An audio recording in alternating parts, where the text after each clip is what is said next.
হাঁসের মাংস কম বেশি সবারই পছন্দ, বিশেষ করে শীতকালে। তবে হাঁসের মাংস রান্নায় কিছুটা ঝামেলা আছে।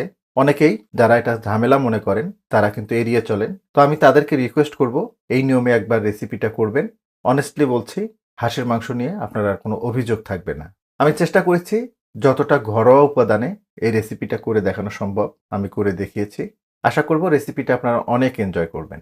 শুরুতেই আমরা এর মশলাটা তৈরি করে নিব। 1 টেবিল চামচ মতো গোলমরিচ দিয়ে দিচ্ছি। 10-12টা লবঙ্গ, 2টো কালো এলাচ বা বড় এলাচ, 8-10টা ছোট এলাচ এবং 3 টুকরো দারুচিনি। মশলাগুলোকে না টেলে গুঁড়ো করে নিচ্ছি। মশলাগুলোকে না টেলে গুঁড়ো করে নিলাম। চুলায় একটা পাতিল গরম করে নিয়েছি। 50 ml মতো রান্নার তেল দিয়ে দিচ্ছি। 1.5 কাপ মতো পেঁয়াজ কুচানো দিয়ে দিচ্ছি। পেঁয়াজগুলো সফট হয়ে না আসা পর্যন্ত এগুলোকে একটু ভেজে নিব। এগুলোকে জাস্ট আমি 3-4 মিনিট মতো ভেজে নিলাম। দেখুন পেঁয়াজগুলো অনেকটাই সফট হয়ে আসছে। দিচ্ছি আদা বাটা, 2 টেবিল চামচ আদা বাটা দিয়ে দিলাম। রসুন বাটা দিচ্ছি।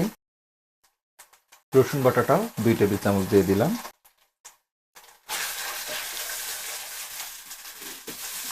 আদা রসুনের কাঁচা গন্ধটা চলে যাওয়া পর্যন্ত এগুলোকে একটু ভেজে নিলাম। দিচ্ছি হলুদের গুঁড়া, 1 টেবিল চামচের একটু বেশি দিয়ে দিলাম।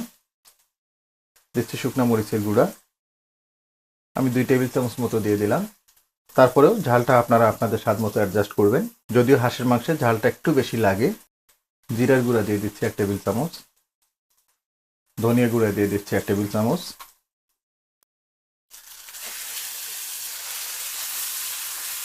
শুকনো মশলাগুলো যাতে পুড়ে না যায় একটু পানি দিয়ে দিব।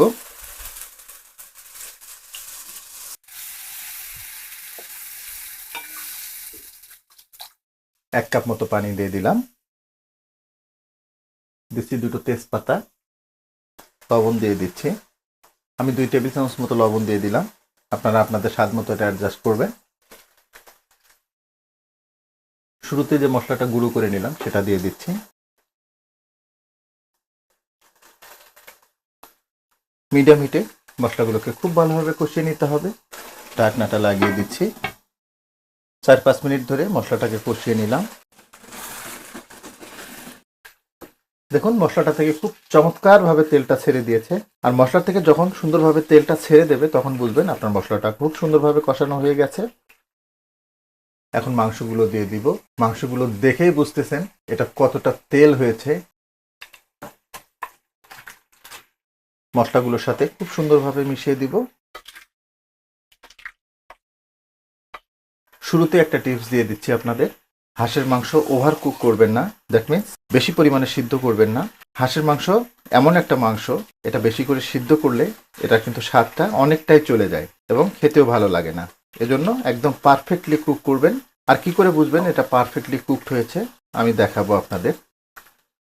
ঢাকনাটা লাগিয়ে দিচ্ছি। আর চুলার জালটাকে মিডিয়ামেই রাখবো। মিডিয়াম হিটে মাংসগুলোকে 8-10 মিনিট আমরা কষিয়ে নিব। তবে মাঝে মধ্যে অবশ্যই ঢাকনা উঁচু করে নেড়ে দেবেন যাতে করে কোনো অবস্থায় তলায় না লেগে যায়। মিডিয়াম হিটে মাংসটাকে প্রায় 8-10 মিনিট আমি রান্না করে নিলাম। তবে অফ ক্যামেরায় 2বার করে নেড়ে দিয়েছিলাম যাতে তলায় না লেগে যায়। দেখুন মাংসটা থেকে কিন্তু অনেকটাই পানি ছেড়ে দিয়েছে। দেখুন মাংসটা কিন্তু এখনো কষানো হয়নি। কি করে বুঝবেন মাংস কষানো হয়নি? মাংস কষানো হলে মাংস থেকে খুব সুন্দরভাবে তেলটা ছেড়ে দেবে। হাঁসের মাংসের স্বাদটাকে বাড়িয়ে নেওয়ার জন্য কয়েকটা রসুন দিয়ে দিচ্ছে, আস্ত রসুন। রসুনগুলোর মাথাটা কেটে নিয়েছি যাতে ফ্লেভারটা খুব ভালোভাবে বের হয় এবং রসুনগুলো খুব সুন্দরভাবে সিদ্ধ হয়ে যায়।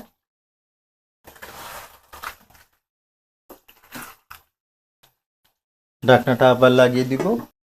আর চুলার জালটাকে মিডিয়াম এবং লোয়ের মাঝামাঝি নিয়ে আসবো। মিডিয়াম লো হিটে মাংসটাকে জাস্ট 5 মিনিট মতো আমরা কষিয়ে নিব।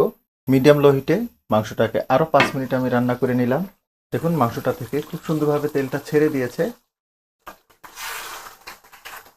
মাংসটাকে ভালোভাবে সিদ্ধ করে নিতে হবে, এই জন্য পানি দিয়ে দিব।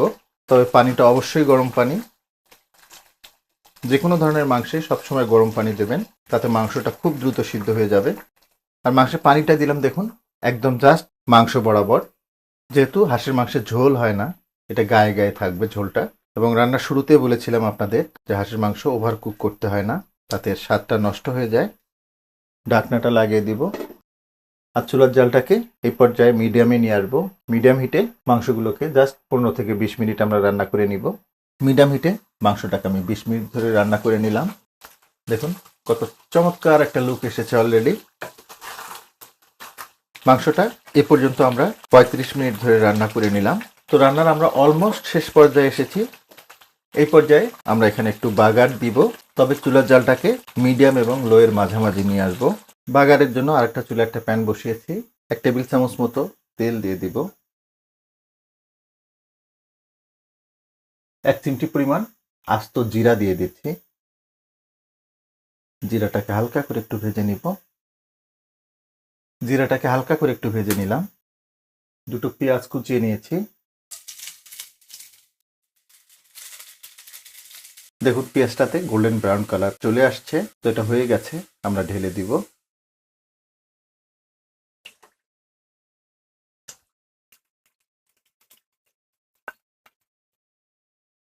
বাগার দিয়ে সাথে সাথে ঢাকনাটা লাগিয়ে দেবেন, যাতে ফ্লেভারটা খুব ভালোভাবে মাংসে ছড়িয়ে যায়।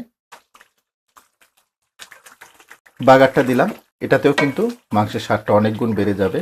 আরেকটা বিষয় বলে রাখি আপনাদের, যখন আমি মাংসটা দিয়েছি আপনারা নিশ্চয়ই দেখেছেন মাংসটার স্কিনগুলো পোড়ানো ছিল। এটা আসলে আমি একটু ঝলসিয়ে নিয়েছি আগুনে। এতে করে যদি অতিরিক্ত কোনো লোম টোম থেকে যায় সেটা পুড়ে যাবে, পাশাপাশি হাঁসের মাংসের যে কটু গন্ধ থাকে সেটাও কিন্তু চলে যায়। দেখুন রান্নাটা কিন্তু অলমোস্ট হয়ে গেছে আমাদের।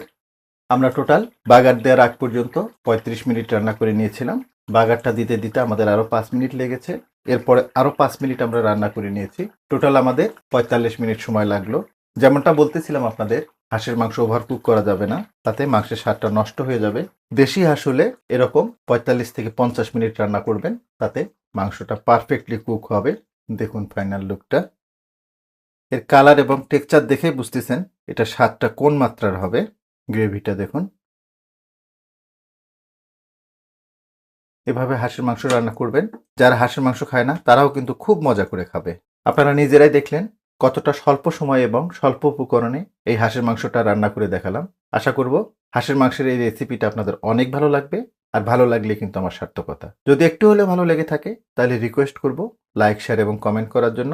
আর আপনি আমার চ্যানেলে নতুন হয়ে থাকলে রিকোয়েস্ট করব আমার চ্যানেলটাকে সাবস্ক্রাইব করার জন্য। তো আজকে এ পর্যন্তই।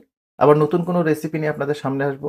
সে পর্যন্ত সবাই অনেক ভালো থাকবেন, সুস্থ থাকবেন, নিরাপদ থাকবেন। আল্লাহ হাফেজ।